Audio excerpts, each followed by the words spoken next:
death.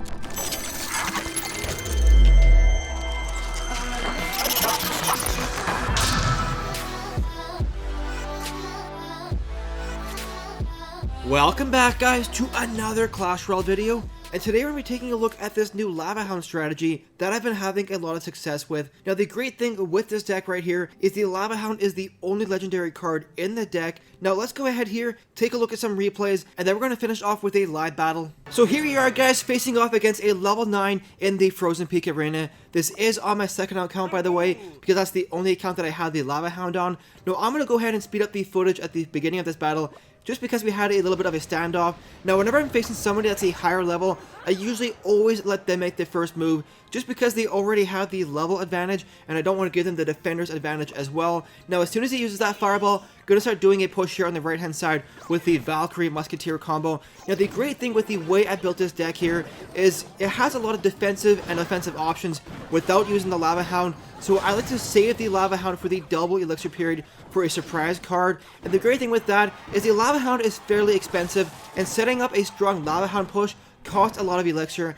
and I don't have the elixir pump in this deck right here, so that's why I like to save it for the double elixir period when you can actually afford to do those strong Lava Hound pushes. And the great thing with having both the Valkyrie as well as the Musketeer in this deck is those two cards paired together give you so many different defensive and offensive options that you can actually do some decent pushes and some decent defenses until the double elixir period when you can start using that Lava Hound. So right here, once again, setting up another push on the right hand side with that Valkyrie as well as the Musketeer. Gonna go ahead and use the Goblins here to take out a Spear Goblins, and then use the Fire Spear to clear out that minion horde. So pretty good use right there. Musketeer going out the right hand side, but unfortunately he does have the Barbarians available to take it out. So gonna start getting ready for a defense right here with the cannon to take out the Barbarians. And now we are in the double elixir period. So for the very first time in this battle, gonna go ahead and start setting up a push on the right hand side with my Lava Hound.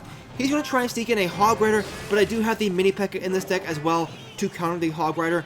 Now, the main strategy with this deck is once you're in the double elixir period, send in the Lava Hound, and once the Lava Hound is distracting all of the defenses, then you try and go in with a Musketeer or a Mini Pekka and do some damage to that tower. So right here, tower is distracted by the Lava Hound, Valkyrie going out there with the Musketeer in the back for support, and I'm also sending in a Mini Pekka, but unfortunately the Mini Pekka is distracted by the Barbarians. I was really hoping that the Mini Pekka would cross the bridge and make it to the tower, but fortunately enough, we didn't actually need the Mini Pekka there, because the Musketeer by herself was pretty much able to take out that tower with the help of the Lava Pups, and we do have a 1 crown lead. And with 10 seconds left in this battle, my opponent has no chance of coming back, and we are going to be able to get the 1 crown victory over somebody that's a higher level. Let's go ahead here and take a look at the next replay. So here we are, guys, facing off against another level 9. I'm going to sit back here and build up my elixir and allow my opponent to make the first move just because he is a higher level. He's going to go ahead and use his bomber way in the back behind his king tower, and he has a level 10 bomber, so you're going to see me drop the wow emote right here. Just very surprised to be facing somebody with level 10 commons, given that I have only level 6 rares. Now, the rares are one thing that I really want to level up on this account, because getting my Valkyrie, Musketeer, and Mini Pekka to level 7 will actually make quite a noticeable difference in my battles. Now right here, he's coming in pretty strong with a Giant. Gonna go ahead and use the cannon to distract it. The Mini Pekka in the back doing some decent damage, but unfortunately in the end, the level 10 bomber is still alive.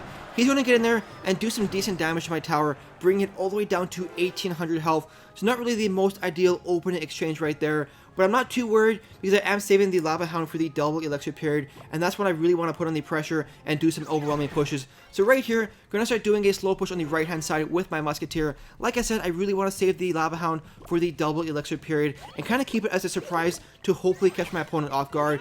He's setting up a pretty strong push here on the left hand lane.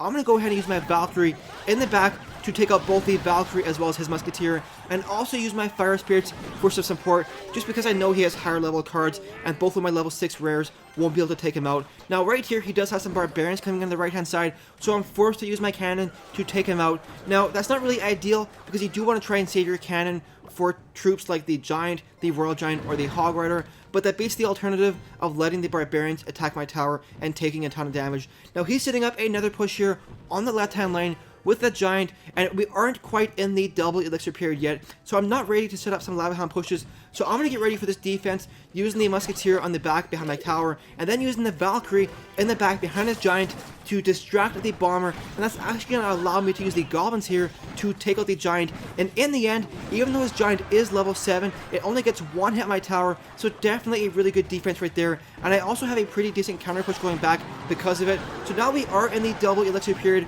Gonna start setting up some pushes here on the right hand side with my Lava Hound, and in just a few moments here, you're going to see some pretty strong pushes with the Lava Hound as well as the Mini Pekka. Now Fire Spirit's going down here to counter the Barbarians, Valkyrie going down in the back to finish off those Barbarians and also take out the Musketeer. The Valkyrie, in my opinion, is one of the best defensive cards in this game, and that's why I like to use her in a lot of my decks, guys. Now right here, Lava Hound going in there with the Mini Pekka in the back, Fire Spirits going back in for support. Now the reason I had the Fire Spirits in this deck is to support the Mini Pekka when I'm doing a Lava Hound Mini Pekka push, because people will usually use Goblins or Skeletons or Spear Goblins to distract your Mini Pekka, so having those Fire Spirits for support really does make a huge difference.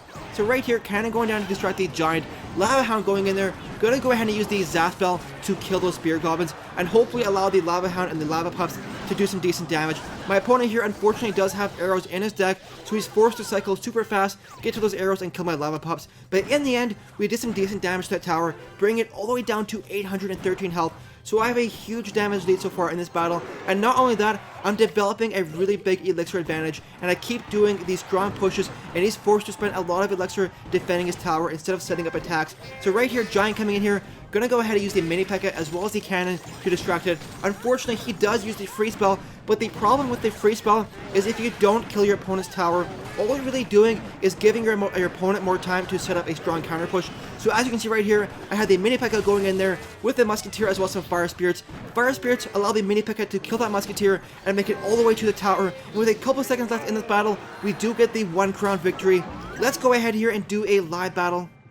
So let's go ahead here, guys, facing off against a level 9. So let's see here, what do we have for our starting hand? We have the Valkyrie, but not really ideal, because as you can see, my next card in the deck is a Lava Hound. Would much prefer to have the Musketeer as my next card. But we're going to go ahead here and just drop these. Actually, we're going to use this Zap Spell right here. Boom.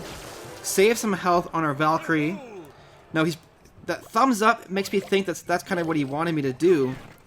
So he's up to something. He's going to use something in the back there to kill my Musketeer. So not really ideal at all. Let's go ahead and use these Fire Spirits to counter these Barbarians. 1, 2, 3. Mini Pekka in the back to take out this Bomber. I want to try and avoid any damage to my tower, but unfortunately that Barb is level 9 and does make it to the tower. Mini Pekka going to go in there, get 1 shot, and only 1 shot. And even though the Mini Pekka does a ton of damage, our towers are fairly similar in health. Just because, ooh, a Royal Giant there. Let's go ahead and use this Valkyrie. Now that's a level 10 Royal Giant, and I said this in one of my previous videos, that the only reason, in my opinion, that the Royal Giant feels extremely overpowered is simply because it's a common card, and it's very easy to get to like crazy high levels, because a level 10 Royal Giant is balanced against level 8 rares, and as you can see, both of my rares there are level 6, so they're just gonna take so long to kill that Royal Giant because of that huge level difference. And that's probably the main reason why the Royal Giant feels overpowered. Now, I don't know why he's giving me the thumbs up. He's a higher level using a level 10 Royal Giant, which is extremely overpowered versus the cards that I have. So let's go ahead and start setting up a Lava Hound push here with this, because there's only 8 seconds left till the double elixir period. He's going to start setting up another push with that level 10 Royal Giant. Like I said, the level 10 Royal Giant is balanced against level 8 rares. So it's going to feel extremely tanky to me, just because my rares are so under level in comparison. Let's go ahead and zap all of this. Use this cannon right here for that. He's forced to use that zap spell there, but in the end he's not going to do any damage to us, so not too bad. Let's go ahead and use our second Lava Hound here. Fire Spirit to take out these Barbarians. 1, 2, 3. And we are in big trouble right here, guys. Valkyrie going down here. Let's go ahead and use some Goblins here. Nope. I used that Goblin at the exact same time that he used that Bomber, which is unfortunate. But we do have a second Lava Hound in there doing some work. He's probably going to come in here with a Royal Giant right there. There it is. Distraction. Zap. Mini Pekka. There we go. Taking out that Royal Giant. And give him the old thumbs up right there. And we're going to give him a thanks, even though I know it's BM, but he was giving me thumbs up throughout the entire battle, and he was using higher level cards, so I think that was definitely fair game. But anyways guys, that's going to be the end of the video. I really hope you enjoyed it. If you did, please don't forget to like and subscribe. Thank you so much for watching guys, and we'll see you in the next video.